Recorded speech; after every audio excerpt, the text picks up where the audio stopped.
Good day everyone, my name is Laylaa Ebrahim. I'm a first year master's student with the Minerals to Metals Initiative at the Department of Chemical Engineering at the University of Cape Town. My project involves assessing the distribution, composition and potential human health implications of particulate matter in the Saldanha Bay Municipality. The Saldanha Bay Municipality is situated within the West Coast District Municipality in the Western Cape Province along the west coast of South Africa. There are several large towns in the municipality, such as Vredenburg, Saldanha and Langebaan, as well as other fishing and holiday towns situated along the coast of the municipality.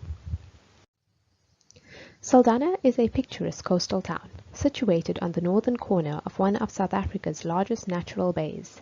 The ideal location of the bay attracts both local and international water sport enthusiasts. The port of Saldanha Bay is South Africa's deepest port and is regarded important for economic growth along the west coast. The port was built in the early 1970s for the export of iron ore, with the very first shipload exported in 1976. By this time, the Saldanha Bay harbour became an international port and could accommodate large ore carriers. Today, various other mineral ores are exported, such as lead, manganese and zinc. The presence of the Transnet port and other industries have resulted in the transportation of different types of metal ores through the municipality. The metal ores are transported in uncovered wagons, handled and exposed to the atmosphere by being stockpiled in open yards until exportation. These operations can be classified as anthropogenic activities, which contribute significantly to the inadvertent contamination of the environment and surrounding communities. A major air pollutant that arises from mining relating operations is particulate matter. Particulate matter that has an equivalent aerodynamic diameter of less than 2.5 and 10 microns, also known as PM2.5 and PM10, are known to reduce the quality of air and cause adverse health effects on the surrounding communities. So, why is air pollution such a problem? It has been approximated that about 7 million people die due to air pollution globally.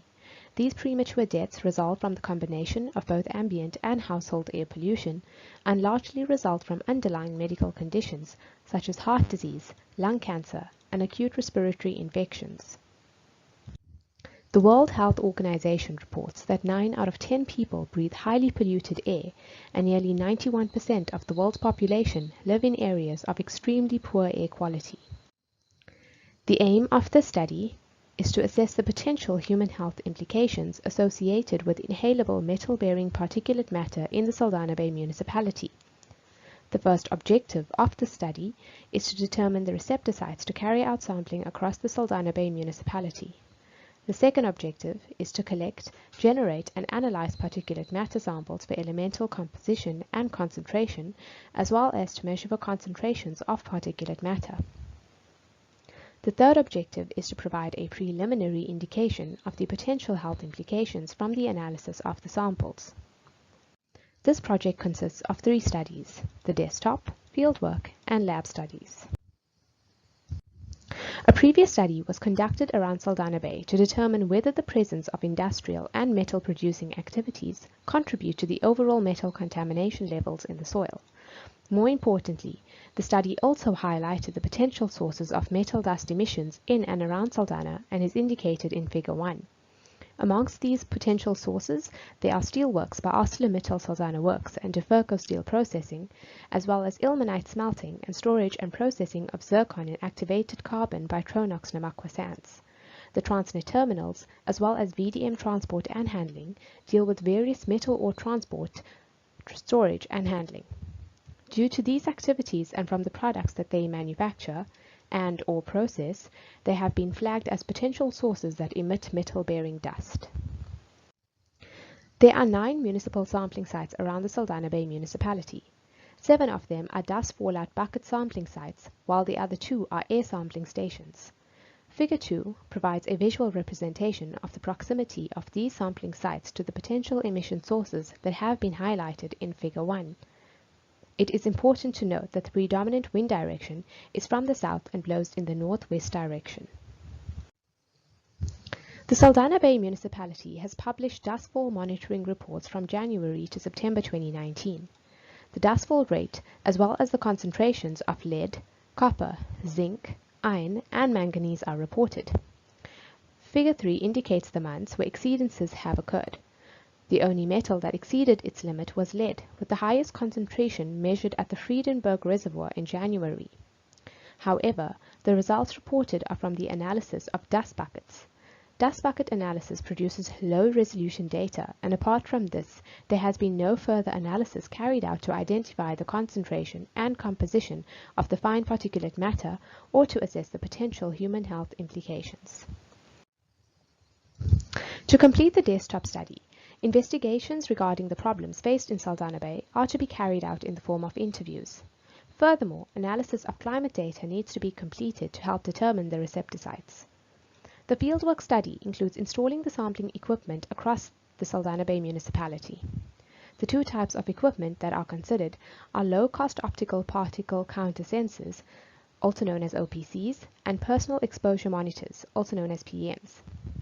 OPCs provide fast and online measurements and are more economical than an air quality reference station. Since the aim is to correct real-time concentrations of particulate matter at more sites, another advantage is that the OPCs produce much higher resolution data than dust buckets. By using personal exposure monitors, the size-resolved composition can be determined, and they are already in wide use across many industries for the sampling of airborne contaminants. The lab study includes generating dust from ore samples. This is done to account for various other contaminants such as sea salt aerosol, since the study will be carried out along the west coast. Both the generated dust and the dust samples are required to be analyzed to determine metal constituents and whether or not limits are being exceeded in the area and what the potential health effects would be by inhaling this metal-bearing dust. One of the methods of analysis that will be used is a computer-controlled scanning electron microscopy called QEMScan, and the other is inductively coupled plasma mass spectrometry, also known as ICP-MS. The results of metal concentration that will be obtained will be compared to the South African and international guideline values to determine which are within limits and which have exceeded their limits. The Sustainable Development Goals are known as the blueprint to achieve a better and more sustainable future for all. They address many global challenges faced today and are all interlinked. With regards to this study, there is focus on Goals 3 and 11. Goal 3 aims to achieve good health and well-being. The inhalation of metal-bearing dust results in various respiratory complications. Therefore, it is of utmost importance that there are continuous efforts made to work on emerging health issues and to reduce ambient pollution. Goal 11 focuses on sustainable cities and communities. Cities and industrial zones are the hub for both social and economic activities.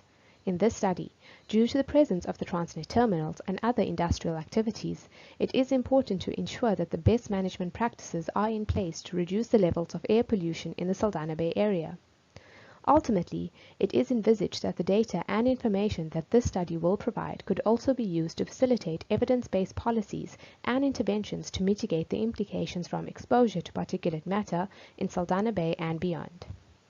On a concluding note, I would like to acknowledge the National Research Foundation, who have funded this research, as well as the Minerals to Metals Initiative and the Mine Dust Network.